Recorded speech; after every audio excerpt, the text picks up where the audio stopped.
Hello hi friend, मैं बलवान Moudgil again आप सभी का वेलकम करता हूं हमारे यूट्यूब चैनल पे। और आज क्या है फ्रेंड, आज हम जो है एक इम्पोर्टेंट टॉपिक पे डिस्कस करेंगे। कई स्टूडेंट की क्वेरी ये थी कि सर हमें स्टडी कैसे करनी चाहिए, कैसे प्लानिंग करनी चाहिए, उसी टॉपिक पे आज हम डिस्कस करेंगे। और सबसे पहले हम जो है सुनीता का यहाँ पर वेलकम करते हैं, जिन्होंने जो है ऑल इंडिया तीसरी रैंक को हासिल किया है। वेलकम सुनीता। ओके सुनीता, सबसे पहले आप ये बताइए, आपको ये जो रैंक मिली है ये हासिल करके आपको कैसा महसूस हो रहा है? मुझे बहुत ही अच्छा लग रहा है। मैं सबसे पहले भगवान जी का थैंक यू करना चाहती हूँ कि मुझे ये रैंक मिला, और बलवान सर का इसमें बहुत बड़ा योगदान है। मैं ये कहूँ कि मैं तो जीरो पे थी, बलवान सर ने ही मुझे इस लेवल पे लेके आए हैं। बलवान सर कि मैं CSI और नेट क्वालिफाई करने का भी नहीं सोच पा रही थी, और मुझे रैंक 3rd भी मिल गया। अच्छा, दूसरा ये बताइए सुनीता, कई स्टूडेंट ये कहते हैं कि जिन्होंने मास्टर डिग्री पास आउट किया हुआ बहुत टाइम हो चुका है, वो नेट नहीं कर सकते। आपकी इसके बारे में क्या राय है? नहीं, ऐसा कुछ नहीं है, आप आराम से कर सकते हो। मैं तो ये कहती हूँ कि बलवान सर जितना बेसिक से पढ़ाते हैं, मैं ये कह रही हूँ कि +2 वाला बच्चा भी कर सकता है। और ये जैसे MSc को चाहे कितना ही टाइम हो जाओ, मैं अपना एग्जांपल दूँ तो मुझे 14 ईयर्स हो चुके थे MSc किए हुए जब मैंने कोचिंग स्टार्ट करी थी।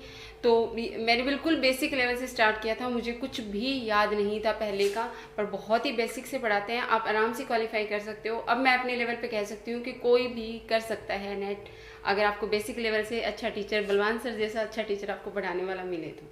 अच्छा, दूसरा ये सुनीता, आप मुझे ये बताइए कि आपको ये जो नेट के दौरान जो प्रॉब्लम है, कि क्या क्या ऐसी प्रॉब्लम है जो आपको हुई, यानी कि सब्जेक्ट आपको ये लगा हो कि ये मेरे से नहीं होगा, या ऐसा कुछ स्टार्टिंग में लगा हो?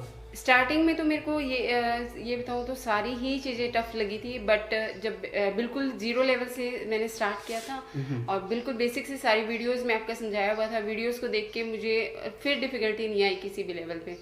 और दूसरा जो आपका है कि आपकी तैयारी हो रखी है या नहीं हो रखी, इसमें टेस्ट सीरीज बहुत ज़्यादा हेल्पफुल रही सर आपके, जिनसे कि ये पता चला कि कितने पॉइंट्स क्लियर हो गए हैं, किस पॉइंट पे मुझे दिक्कत है, और वो सारी। और फिर टेस्ट के सॉल्यूशन तो बहुत ही ज़्यादा हेल्पफुल रहते हैं जो आप ऑनलाइन प्रोवाइड करते हैं। ओके।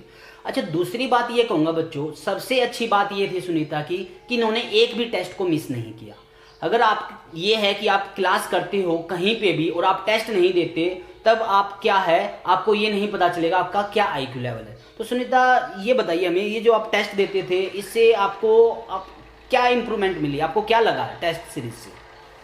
देखो, मुझे ये लगता है कि सर कि जो बच्चे तैयारी करते हैं और जिनका क्वालिफाई होता है, उनमें बहुत कम गैप रहता है कि हो सकता है एक आधे क्वेश्चन की मिस्टेक हुई। मार्क्स का नहीं कहती मैं, मार्क्स 5 मार्क्स का भी हो सकता है, 2 मार्क्स का भी होता है। जनरली हम देखते हैं कि कट ऑफ जितनी जाती है तो बच्चों के या तो 1-2 क्वेश्चंस गलत होने की वजह से कट ऑफ से पीछे रह जाते हैं, या जिनका 1-2 क्वेश्चन ठीक होते हैं वो कट ऑफ से आगे चले जाते हैं, या जिनका क्वालिफाई हो जाता है। तो वो 1-2 जो मिस्टेक होती है हमारी, चाहे वो मार्क्स कितने ही मार्क्स का क्वेश्चन हो, वो मिस्टेक होती है आपका कॉन्फिडेंस वहाँ पे लो होने की वजह से एग्जाम की ड्यूरेशन में, जिसमें सबसे ज़्यादा हेल्पफुल रहती है टेस्ट सीरीज।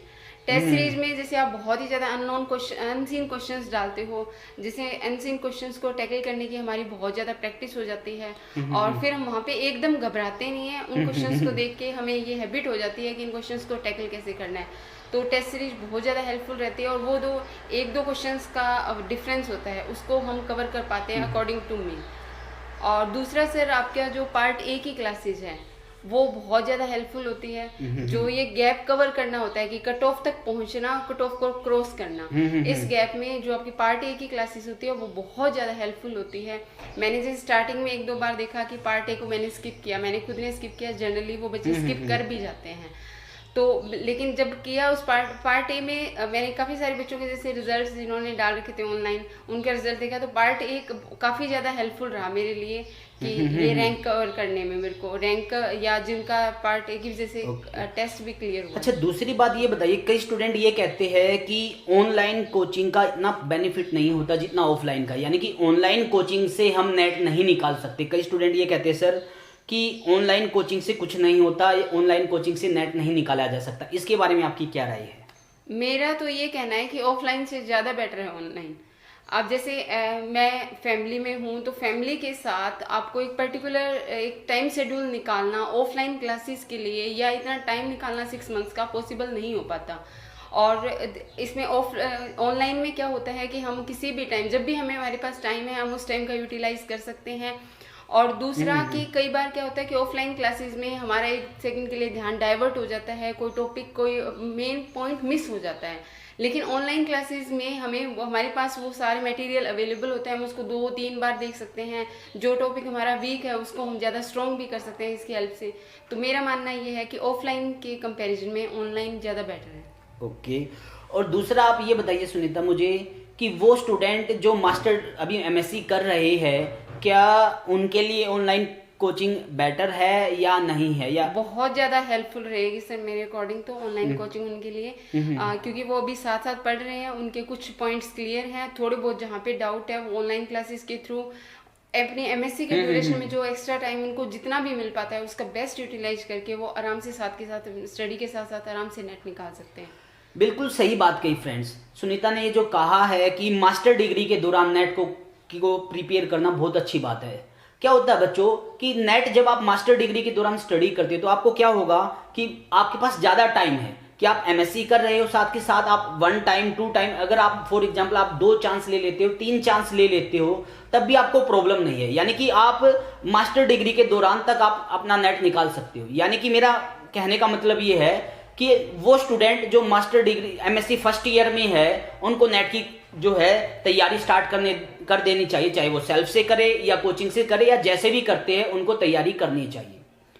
और दूसरा ये मैं जानना चाहूँगा सुनीता से कि वो अदर स्टूडेंट्स को क्या गाइड करना चाहेगी कि उनको कैसे तैयारी करनी चाहिए? क्या वो घर पे रह के अपने नेट को निकाल सकते हैं, या वो स्टूडेंट जिनको मास्टर डिग्री की हुए 5 साल हो गए, 10 साल हो गए, क्या वो भी इस क्लास से फ़ायदा उनको मिलेगा या नहीं मिलेगा? उसके बारे में आप क्या कहोगे?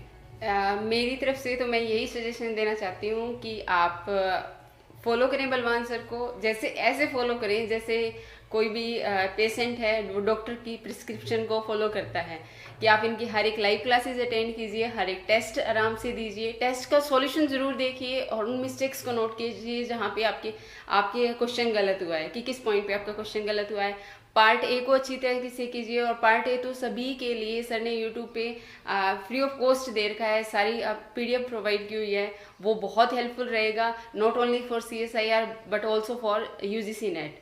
वो पार्ट ए का तो वो आपके बाकी एग्जाम्स में भी बहुत हेल्पफुल रहेगा, उसको कीजिए। और सर की जो लाइव क्लासेस है वो बिल्कुल नहीं छोड़नी, लाइव क्लासेस में बहुत अच्छे से सर डाउट क्लियर करते हैं, बिल्कुल बेसिक से आपको हर एक डाउट क्लियर करके बताते हैं, जहाँ पे भी आपको जिस भी पॉइंट पे आपको प्रॉब्लम होती है वो। अच्छा, दूसरा मुझे ये बताइए सुनीता कि आपको कभी ऐसा लगा कि मुझे नेट छोड़ देना चाहिए या कि मेरे से नेट नहीं होगा, जैसे आप करके आए जब MSc, कि आपको कभी ये लगा कि हाँ नहीं मेरे से नेट नहीं होगा या मुझे छोड़ देना चाहिए ऐसा, और ऐसा लगा तब आपने क्या किया? MSc के बाद तो मैंने इतना सोचा ही नहीं था। अभी मतलब आपकी क्लासेस जब मैंने देखी ऑनलाइन तब मेरे माइंड में आया कि हाँ ये नेट अप्रोचेबल चीज़ है, हम कर सकते हैं। और इन्हीं 6 मंथ्स में आप ये लगा लो कि मेरे को कम से कम 5-10 बार हर महीने 10-15 दिन में ये लगता था नहीं सुनीता तेरे से नहीं होगा। पर इसमें सर बहुत ज़्यादा मोटिवेट करते हैं, लाइव क्लासेस में मोटिवेट करते हैं। मैं सर को मैसेज करती थी सर मेरे से नहीं होगा इतना, मेरे से मैं नहीं कर सकती, तब भी सर कहते थे नहीं आप करो मेहनत हो जाएगा, आप थोड़ी सी मेहनत और करो हो जाएगा, थोड़ी सी मेहनत और। बहुत ज़्यादा मोटिवेट करते हैं सर। और टाइम पे आपके जैसे भी जो भी आप प्रॉब्लम बताते हो, जिस भी टाइम आपको प्रॉब्लम पूछनी है सर हर टाइम तैयार रहते हैं डाउट क्लियर करने के लिए। और मोटिवेशन तो बहुत ज़्यादा आपको लाइव क्लासेस में भी मिलती रहेगी। ओके, यानी कि फ्रेंड कहने का मतलब ये है कि वो स्टूडेंट जिनके माइंड में ये नेगेटिव थॉट है कि वो नेट नहीं कर सकते या उनसे नहीं होगा, या उनका बैकग्राउंड ऐसा नहीं है कि वो सेल्फ स्टडी कर पाए या वो कोचिंग ले पाए, उनको भी ये चीज़ें अगर मेहनत करे तो कर सकते। अच्छा, एक मुझे ये बताइए सुनीता कि वो स्टूडेंट जो बिल्कुल गरीब है, जो कोचिंग नहीं ले सकते, उनको आप क्या सलाह दोगे, उनके बारे में क्या कहोगे? उनके लिए मैं यही कहना चाहती हूँ कि आप बलवान सर से एक बार कांटेक्ट करो और बलवान सर से बात करो। मैंने बहुत सारे बच्चों को ऐसा देखा है कि जिनकी बलवान सर ने फाइनेंशियली भी हेल्प करी है, कि आप कोई दिक्कत नहीं है उस टाइम नहीं पे कर पाते, आप इंस्टॉलमेंट में पे कर दो। कई बार सर ऐसे भी आपको अगर आपका इंटरेस्ट देख के सर खुद ही देख लेते हैं कि इंटरेस्ट है बच्चा कर रहा है, तो उसकी बहुत ज़्यादा हेल्प करते हैं। ये चीज़ भी बहुत ही अच्छी, एक अच्छे ह्यूमन बीइंग है सर। और बहुत ज़्यादा हेल्पफुल हैं, आपकी ज़रूर हेल्प करेंगे। मैं नहीं कहती कि फाइनेंशियल कंडीशन मैटर करती है, अगर आप पढ़ने के लिए तैयार हो तो। बिल्कुल सही कहा बच्चों कि वो स्टूडेंट जो पढ़ने के लिए तैयार है ना, उनके लिए इम्पोर्टेंट नहीं है उसके पास पैसा है या नहीं। अगर बच्चा मेहनत करने को तैयार है तो बहुत सारे इंस्टीट्यूशन, बहुत सारे टीचर ऐसे हैं जो बच्चों की हेल्प करने के लिए तैयार है। तो मैं आपको यही सजेस्ट करूंगा बच्चों, आपको नेट की तैयारी करना स्टार्ट कर देना चाहिए और ये नहीं सोचना कि आपके पास पैसे है या नहीं। सेल्फ स्टडी कर रहे हो, सेल्फ स्टडी कीजिए। आपको ये लगता है कि आपको कहीं जाके कोचिंग लेनी है, आप कोचिंग लीजिए, बट नेट पे फोकस कीजिए और इसको अच्छे से तैयार कीजिए। तैयारी करोगे तभी आपको ये लगेगा कि हाँ आप कुछ कर सकते। अच्छा, एक वेरी इंपॉर्टेंट क्वेश्चन ये है सुनीता, जब आपकी पूरी इंडिया के अंदर तीसरी रैंक आई तो आपका रिएक्शन क्या था और आपकी फैमिली वालों का क्या रिएक्शन था, इसके बारे में क्या कहोगे? सर मुझे तो विश्वास ही नहीं हो रहा था कि सही में मैं एक नेट भी जिसको ज्यूम नहीं कर पा रही थी, सिर्फ आपकी वजह से नेट के साथ साथ मुझे रैंक भी मिला। मैं बता ही नहीं सकती मैं कितनी खुश थी उस टाइम, एक्सप्रेस नहीं कर सकती। रियली में सर आपने बहुत ज़्यादा हेल्प करी, आपका सच दिल से धन्यवाद करती हूँ, आपका बहुत बहुत धन्यवाद। वेलकम।